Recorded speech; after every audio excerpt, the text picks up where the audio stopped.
नमस्ते दोस्तों, मैं विजय ठक्कर और आप सबका स्वागत करता हूं हमारे एक नए वीकली एनालिसिस वाले वीडियो में। अभी आज के वीडियो में हम लोग मार्केट के बारे में बात करेंगे और देखेंगे कि आने वाले टाइम में क्या हो सकता है।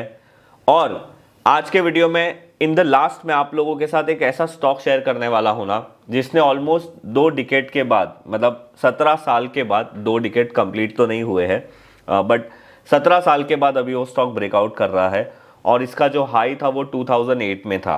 अब ये एक बहुत ही बड़ा ब्रेकआउट हो सकता है, बट वो क्या है वो मैं आप लोगों को बताऊंगा। उससे पहले हम लोग मार्केट की बात कर लेते हैं। अभी देखो, लास्ट वीक में हमने देखा कि मार्केट में एक छोटा सा पुल बैक आया है, बट लास्ट वीक जो था वो बहुत छोटा भी था। 4 दिन का ही एक वीक था अपना। फ्राइडे को हमें छुट्टी थी, उसके बाद सैटरडे संडे भी छुट्टी थी, तो एक लॉन्ग वीकेंड हो गया। और ये जो छुट्टी थी ना 15 अगस्त की, ये बेसिकली हमारे लिए थी। ग्लोबल मार्केट तो तभी चालू ही था और आप बोल सकते हो कि लोकल छुट्टी थी, ग्लोबल छुट्टी नहीं थी।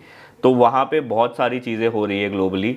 अगर आप ये कोई न्यूज़ फॉलो कर रहे हो तो ट्रम्प जी जो है वो पुतिन जी से मिल रहे हैं और बहुत सारी बातें चल रही है related to Russia Ukraine war को रोकने की बातें।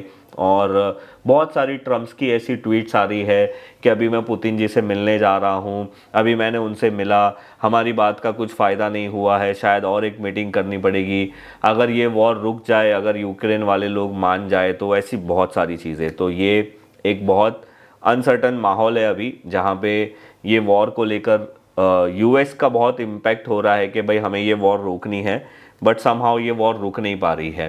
तो मैं यही सोच रहा था कि जो वॉर इतने साल से चल रही है वो इतनी इजीली स्टॉप तो होगी नहीं, ये इसका एंड भी बहुत ड्रामेटिक होगा, बट ऑब्वियसली वो हमारे मार्केट के लिए ख़राबी होगा। बट एक बात मैं आप लोगों को श्योरिटी से बोल सकता हूँ कि अभी जो भी होगा वो अच्छा ही होगा, क्योंकि जो बुरा होने वाला था वो ऑलरेडी हो चुका। उसके बाद टैरिफ के लेकर भी बहुत सारी चीज़ें थी, सेकेंडरी टैरिफ भी बातें चल रही है। तो मैंने अभी एक ऐसी ट्वीट देखी, जो अपना ये वीडियो बना रहा हूँ उससे पहले ही एक ट्वीट देखी कि ट्रंप ने ऐसा कुछ बोला है कि भाई रशिया से जो भी ऑयल परचेस कर रहा है उसके ऊपर कोई भी प्रॉब्लम नहीं होगी, उसके ऊपर कोई टैरिफ नहीं लगेगा उसके बायर्स के ऊपर। तो उसके हिसाब से जो हमारे इंडिया पे एक्स्ट्रा 25% टैरिफ लगा था, क्योंकि हम रशिया से ऑयल परचेस कर रहे थे, तो शायद वो वाला जो टैरिफ है वो हट सकता है। तो ये एक पॉजिटिव न्यूज़ हो सकती है हमारे लिए। अब ये रहा ग्लोबल की जो भी न्यूज़ थी, वो मैंने आप लोगों को बता दी, इन शॉर्ट बता दी। हमारे यहाँ पे लोकली क्या हो रहा है, तो देखो 15 अगस्त को नरेंद्र मोदी जी ने एक स्पीच दी थी और वो ऑलमोस्ट 1 घंटा 40 मिनट या 1 घंटा 45 मिनट की थी। उसमें नरेंद्र मोदी जी ने बहुत कुछ बोला है। अभी अगर आप एक इन्वेस्टर हो तो जनरली आप क्या देखते हो कि भाई हर क्वार्टर में प्रमोटर अपने कंपनी के बारे में क्या बोल रहा है, हम कौन कॉल सुनते हैं। तो मेरे हिसाब से अगर अगर हम ऐसे देखें कि इंडिया भी एक कंपनी है और उसका प्रमोटर अभी फ़िलहाल नरेंद्र मोदी जी है, तो हमें नरेंद्र मोदी जी की हर एक बातों को समझना चाहिए, ध्यान से सुनना चाहिए कि वो हमारे कंट्री के लिए आने वाले टाइम में क्या चेंजेस लाने वाले हैं, क्योंकि यहाँ से ही हम लोगों को ब्रॉडर चीज़ें पता चलेगी। तो नरेंद्र मोदी जी ने डिफेंस के बारे में बहुत कुछ बोला है। उन्होंने ये भी बोला है कि भाई जेट इंजिन्स जो है वो हम कोशिश करेंगे कि हम इंडिया में ही बनाएं, है ना। और उन्होंने एक और अच्छी न्यूज़ बोली कि दिवाली में मैं आप लोगों की ये दिवाली डबल अच्छी करने वाला हूँ, जीएसटी 2.0 रिफॉर्म लाके। उसके अंदर नरेंद्र मोदी जी ने, मतलब उन्होंने ऐसा बोला नहीं है कि क्या क्या होने वाला है, बट मार्केट में ऐसी बातें चल रही है कि जो भी बड़े बड़े जीएसटी लग रहे हैं ना अभी, वो बाहर जाने वाले हैं और फिर 5% से 18% के नए जीएसटी स्लैब आने वाले हैं। तो बहुत सारी जो आइटम्स है वो 5 से 18% के अंदर आने वाली है और दूसरी जो है वो शायद 12% या 28% में आने वाली है। तो मुझे भी ये चीज़ों के बारे में खास क्लियरिटी नहीं है, बट इतनी मैं आप लोगों को चीज़ें अच्छे से बोल सकता हूँ कि जिसको जीएसटी अभी ज़्यादा लग रहा है उसको शायद आने वाले टाइम में कम लग सकता है। तो ये एक बहुत बड़ा थीम है। मतलब वो 100 मिनट की अगर आप नरेंद्र मोदी जी की स्पीच सुनोगे ना, तो आप लोगों को बहुत सारे सेक्टर्स मिल जाएंगे जिसके अंदर आप डीप डाइव इन करके अच्छे अच्छे कंपनीज को ढूंढ सकते हो। अभी जस्ट एक एग्जांपल दे रहा हूँ, आप लोग इमेजिन करो कि अगर इंश्योरेंस सेक्टर पे जीएसटी कम हो गया, तो आपको क्या लगता है, ये कंज्यूमर के लिए भी अच्छा है और as well as insurance company के लिए भी अच्छा है। तो जितने भी इंश्योरेंस स्टॉक ने रिसेंटली एक अच्छे ब्रेकआउट किए थे, आप उसके ऊपर फोकस करो। देयर इज़ अ पॉसिबिलिटी कि प्राइस को पहले से कुछ अच्छी चीज़ पता थी और फॉलोअप न्यूज़ अभी आ रही है। ये मैंने आप लोगों को ओवरऑल लास्ट वीक में क्या हुआ उसके बारे में बताया। अभी हम लोग डायरेक्ट चार्ट पे जाते हैं और देखते हैं कि भाई मार्केट में क्या चल रहा है। तो देखो निफ्टी का ये मंथली टाइम फ्रेम का चार्ट है। फिलहाल तो हम लोग एक इम्पॉर्टेंट सपोर्ट के पास आके थोड़ा सा पुल बैक कर रहे हैं, बट अगर आप वीकली चार्ट देखोगे ना, यहाँ पे थोड़ा इंटरेस्टिंग मुझे दिख रहा है। पिछले 1 2 3 4 5 6 वीक से हम लोग रेड कैंडल बना रहे थे और ये वीक में हमने एक पॉजिटिव ग्रीन कैंडल बनाया है, बट ऑब्वियसली इसका फॉलोअप हमें ज़रूरी है। तो जो रेजिस्टेंस है वो पिछले वीक मतलब लास्ट वीक का ही हाई है, विच इज़ 24,736। अगर हम यहाँ से ऊपर जाते हैं तो देयर इज़ अ पॉसिबिलिटी कि ये जो लो बना है विच इज़ 24,337 वो हमारे लिए एक इम्पॉर्टेंट सपोर्ट बनेगा, और जो सबसे बड़ा सपोर्ट है वो है 23,800। तो अभी देखते हैं कि वीकेंड में क्या पॉजिटिव न्यूज़ वर्कआउट करती है। बैंक निफ्टी भी देखो इम्पॉर्टेंट सपोर्ट है 53,888, और बैंक निफ्टी में भी अभी एक ग्रीन कैंडल बना है, बट इसका फॉलोअप हमें ज़रूरी है। ये सारे सेक्टर्स तो ठीक है, बट एक सेक्टर ऐसा है जिसके ऊपर मेरा पर्सनल ध्यान है और आप भी देख लेना उसको, मैं आपको उसका चार्ट दिखा देता हूँ। वो है निफ्टी ऑटो। निफ्टी ऑटो में देखो एक करेक्शन हुआ, फिर अभी रेजिस्टेंस के पास कंटिन्यूसली कितने हफ्ते हो गए, देखो 1 2 3 4 5 6 7 8 9 10 11 12 13 14 हफ्तों से एक कंसोलिडेट कर रहा है रेजिस्टेंस के पास। तो दिस इज पॉजिटिव न्यूज़। अगर आप निफ्टी कंजम्पशन इंडेक्स को देखोगे तो यहाँ पे ऑटो इंडेक्स के उल्टा चल रहा है। ऑटो इंडेक्स अभी अपने रेजिस्टेंस के नीचे कंसोलिडेट कर रहा है, वेर एज कंजम्पशन इंडेक्स अपने रेजिस्टेंस के ऊपर कंसोलिडेट कर रहा है। और क्या पता शायद ये जीएसटी न्यूज़ के बाद ये इंडेक्स में भी एक अच्छा ब्रेकआउट आए। तो एज अ ट्रेडर या एज अ इन्वेस्टर हमारा काम ये है कि ये जीएसटी वाली जो न्यूज़ है वो कौन से कंपनीज़ के लिए पॉजिटिव टर्न आउट करने वाली है, और उसका चार्ट भी अगर अच्छा होगा तो हमारे लिए ये देखना ज़्यादा सिंपल होगा। और मैंने आप लोगों को इंश्योरेंस वाला तो एक एग्जांपल बता ही दिया।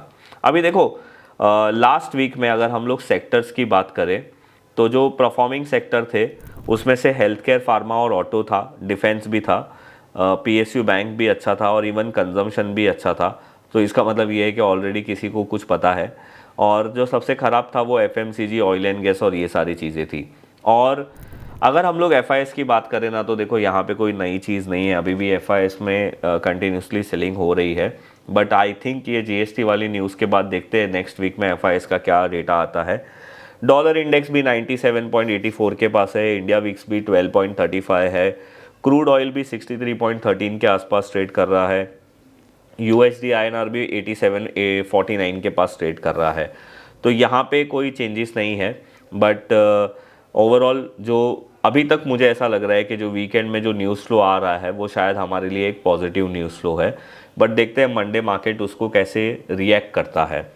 तो चलो अभी मैं आप लोगों को बताता हूँ वो कौन सा स्टॉक है जिसने ऑलमोस्ट 17-18 साल के बाद ब्रेकआउट करने के लिए आ रहा है और जिस पे आपका ध्यान होना चाहिए। बट इससे पहले मैं आप लोगों को एक डिस्क्लेमर दे देता हूँ कि यहाँ पे मैं जो भी आप लोगों के साथ चीज़ें शेयर करता हूँ ना, मैं सिर्फ प्राइस एक्शन और वॉल्यूम एनालिसिस की मेथड कितनी अच्छी है लॉन्ग टर्म चार्ट्स में वो बताने की कोशिश करता हूँ। मैं आप लोगों को कोई भी बाइंग, सेलिंग या होल्ड की रिकमेंडेशन नहीं दे रहा हूँ। तो ये चीज़ आप ज़रूर ध्यान में रखना। जो स्टॉक है जिसके बारे में मैं आप लोगों को बता रहा हूँ उसका नाम है जेएम फाइनेंशियल लिमिटेड। अब देखो यहाँ पे ये स्टॉक 2006 में लिस्ट हुआ, ये एनएससी का डेटा है, बीएससी का शायद थोड़ा और पुराना होगा। उसके बाद इसने 2007 में एक हाई मारा, 2007 दिसंबर और 2008 में जनवरी में इसने जो हाई मारा वो था 159 का। उसके बाद आप देखो ये स्टॉक नीचे आ गया था 2012 में ऑलमोस्ट 11 रुपये तक।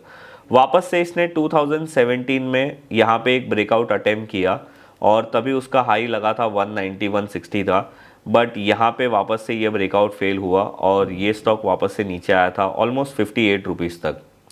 अब यहाँ पे देखो वापस से ये 2008 के रेजिस्टेंस को ब्रेक करने की कोशिश कर रहा था in the month of October 2024 और तभी इसने हाई मारा था 168 का। बट अगेन वहाँ पे मार्केट कंडीशंस भी ख़राब थी, उसके वजह से ये स्टॉक भी वापस नीचे आया। और आप देखना एग्जैक्टली अप्रैल में और मार्च में ये स्टॉक ने बॉटम बनाया और वहाँ से ये स्टॉक वापस से रिवर्स आया। उसने 2008 और 2007 के लेवल को भी ब्रेक किया विच इज़ 164, और ये स्टॉक अभी बेसिकली अपने हाईएस्ट प्राइस के पास आ गया है, जो है 190 160 का। तो ये एक बहुत ही पॉजिटिव चीज़ है किसी भी स्टॉक में एक बहुत साल पुराना ब्रेकआउट करने के लिए। और आप यहाँ पे देखो, जब इसने फर्स्ट अटेम्प्ट किया था ना आफ्टर 2000, हम बोल सकते हैं कि ये 2017 और 2008 के बाद, तो यहाँ पे सबसे हाईएस्ट वॉल्यूम हुआ था इन द मंथ ऑफ सितंबर 2024। और अगर आप अभी का मंथली कैंडल देखोगे तो अभी भी एक अच्छा खासा वॉल्यूम उसमें हुआ है। तो ये स्टॉक आप अपनी वॉच लिस्ट में ज़रूर रखिए। यहाँ पे एक अच्छी पॉजिटिव डेवलपमेंट्स हो रही है। वैसे चार्ट को और प्राइस को देख के हमें ये लग रहा है। इसके अलावा भी मैंने आप लोगों के साथ लास्ट वीक और उसके पहले भी जो वीडियो शेयर किया था उसमें भी बहुत सारे स्ट्रॉन्ग स्टॉक शेयर किए थे। आप उसको भी ज़रूर अपने वॉच लिस्ट में रखो, वहाँ पे भी बहुत अच्छी पॉजिटिव चीज़ें हो रही है। और आज संडे है तो मैं आप लोगों को सिर्फ ये रिक्वेस्ट करूँगा कि अगर आप लोगों को इंडिया का आने वाला सबसे बड़ा थीम कौन सा हो सकता है वो समझना है, तो आप नरेंद्र मोदी जी की जो 100 मिनट की जो पूरी वो उनकी स्पीच है उसको ज़रूर ध्यान से सुनिए। आप लोगों को वहाँ से बहुत सारे इंसाइट्स मिलेंगे और आपको चाहिए तो उसकी लिंक भी मैं नीचे डिस्क्रिप्शन में डाल दूंगा, आप वहाँ पे जाके उसको सुन सकते हो। तो बस ये था हमारा आज का ये वीडियो। अगर आपको इसी तरीके से स्टॉक को शॉर्टलिस्ट कैसे करना है, उसमें ट्रेड प्लान कैसे करना है, कैसे बहुत सारे अच्छे अच्छे स्ट्रॉन्ग स्टॉक्स को ढूंढना है, मल्टी ईयर ब्रेकआउट स्टॉक को ढूंढना है, तो आप मेरा वेबिनार ज्वाइन कर सकते हो। उसकी लिंक मैं नीचे डिस्क्रिप्शन में दे दूंगा। और अगर आप स्विंग ट्रेडिंग में इंटरेस्टेड हो तो वो वेबिनार की भी लिंक मैं नीचे डिस्क्रिप्शन में दे दूंगा, जहाँ पे मेरी एक मेथड है ट्रेंड फॉलोइंग स्विंग ट्रेडिंग की, उसके बारे में मैंने डिस्कस किया है, तो आप वो भी वहाँ पे जाके देख सकते हो। तो बस ये था हमारा आज का ये वीडियो। अगर आपको हमारा ये वीडियो पसंद आया तो आप हमारे वीडियो को लाइक कर सकते हो। आप हमारे वीडियो को लाइक करते हो तो मुझे बहुत अच्छा लगता है, एक मोटिवेशन मिलता है। आप लाइक ज़रूर करिए अगर आप लोगों को अच्छा लगा है तो। अगर आप लोगों को ऐसा लगा है कि ये वीडियो में मैंने कुछ अच्छी चीज़ें बताई है तो आप अपना ये वीडियो अपनी फ्रेंड्स और फैमिली के साथ शेयर कर सकते हो। अगर आप हमारे चैनल पे नए हो तो सब्सक्राइब कर सकते हो। मैं मिलूँगा आप लोगों को ऐसे ही कोई नेक्स्ट वीडियो में, तब तक के लिए बाय बाय।